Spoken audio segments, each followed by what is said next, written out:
طلوع و غروب کا مکروہ وقت۔ تجربے سے ثابت ہوا ہے کہ قرص آفتاب یعنی سورج کی ٹکیا میں زردی اس وقت آ جاتی ہے جب غروب میں 20 منٹ باقی رہتے ہیں، تو اسی قدر وقت کراہت ہے۔ یوں ہی بعد طلوع 20 منٹ کے بعد جواز نماز کا وقت ہو جاتا ہے۔ فتاوی رضویہ 20 منٹ بطور احتیاط ہے، ورنہ اصل ممنوع وقت 20 منٹ سے کچھ کم ہے۔ فقیر کا کئی بار کا مشاہدہ ہے کہ پاکستان میں صوبہ سندھ اور بلوچستان میں 14 منٹ میں اور پنجاب اور کے میں 15 منٹ میں یہ وقت کراہت سے سورج آزاد ہو جاتا ہے سورج نکلنے کے بعد، اور اسی طرح غروب کے وقت بھی اس کی وہی مقدار ہوگی کہ 15 منٹ پہلے وقت کراہت آئے گا۔ لیکن بہتر یہی ہے کہ اعلی حضرت رحمۃ اللہ تعالی علیہ نے جو فتح رضویہ شریف میں 20 منٹ ارشاد فرمائے تو اسی پر عمل کیا جائے، لیکن اگر کوئی عمل کر لیتا ہے تو وہ گناہ گار نہیں ہے۔ مستحب وقت سے مراد، یہ ہم سیکھ چکے ہیں کہ تاخیر سے مراد یہ کہ وقت مستحب کے یعنی وقت جائز کے 2 حصے کیے جائیں، اور آخری حصے میں ادا کریں گے تو یہ تاخیر، اور پہلے حصے میں ادا کریں گے تو یہ تعجیل کہلائے گی۔ مکروہ اوقات میں نماز، طلوع و غروب اور نصف النہار، ان تینوں وقتوں میں کوئی نماز جائز نہیں، نہ فرض، نہ واجب، نہ نفل، نہ ادا، نہ قضا، کوئی نماز جائز نہیں ہے۔ یوں ہی سجدہ تلاوت و سجدہ سہو بھی ناجائز۔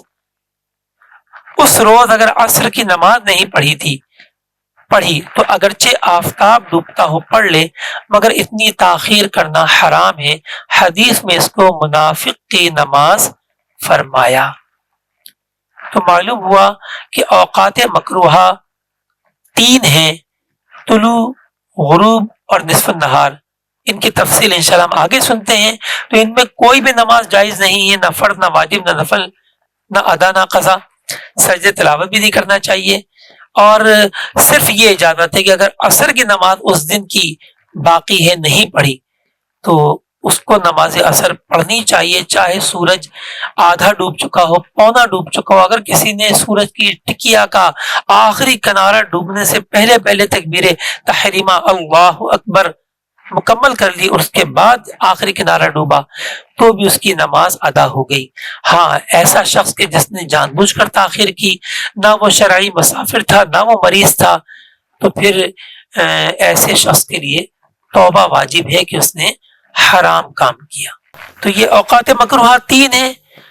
طلوع سے مراد آفتاب کا کنارہ ظاہر ہونے سے یعنی پہلی کرن چمکنے سے اس وقت تک ہے کہ اس پر نگاہ خیرہ ہونے لگے، جس کی مقدار کنارہ چمکنے سے 20 منٹ تک ہے۔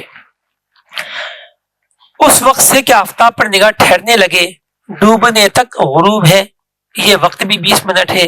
اب سورج جب ڈوبنے کے قریب آئے گا تو وہاں بھی ایسا ہی ہوگا کہ اس پر پہلے نگاہ نہیں جم رہی تھی، وہ روشن تھا، پھر اس کے بعد اس پر نگاہ جو ہے وہ جمنے لگے گی بے تکلف۔ تو اب یہ اس کو کہتے ہیں سورج کا پھیکا پڑ جانا، اس پر زردی جو ہے زردی جیسا رنگ اس کا ہو جاتا ہے، تو اب جو ہے وہ نماز کراہت تحریمی ہوگی جس نے جان بوجھ کر تاخیر کی ہو۔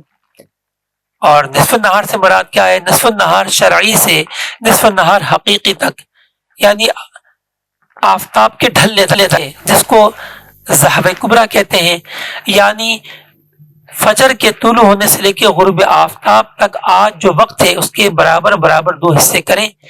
پہلے حصے کے ختم پر ابتدائے نصف النہار شرعی ہے، جو ہماری پیریئر ایپ کے اندر اور نمازوں کے نقشوں میں آپ کو ذہب کبریٰ کے نام سے کالم ملے گا۔ یہ نصف النہار کے وقت جو مکروہ ٹائم شروع ہوتا ہے یہ وہ وقت ہے، اور پھر اس کے بعد اگلا کالم ملے گا آپ کو ظہر کا۔ تو دوسرا جو کالم ہے وہ اصل میں ہے نصف النہار کا، اور نصف النہار سے اگلا لمحہ جو ہے وہ سورج ڈھل جاتا ہے، لہذا وقت ظہر تک ممانعت ہے اور اسے استوا کہا جاتا ہے۔ باقی اس کے بعد پھر نماز ظہر اور دیگر نوافل وغیرہ جائز ہو جاتے ہیں۔ ٹھیک ہے، تو 3 اوقات آپ سمجھ لیجئے کہ سورج نکلنے سے لے کر 15-20 منٹ تک، سورج ڈوبنے سے پہلے 15-20 منٹ سے لے کر ڈوبنے تک، اور ذہب کبریٰ سے لے کر ابتدائے ظہر تک۔ عوام اگر صبح کی نماز آفتاب نکلنے کے وقت پڑھیں تو منع نہ کیا جائے.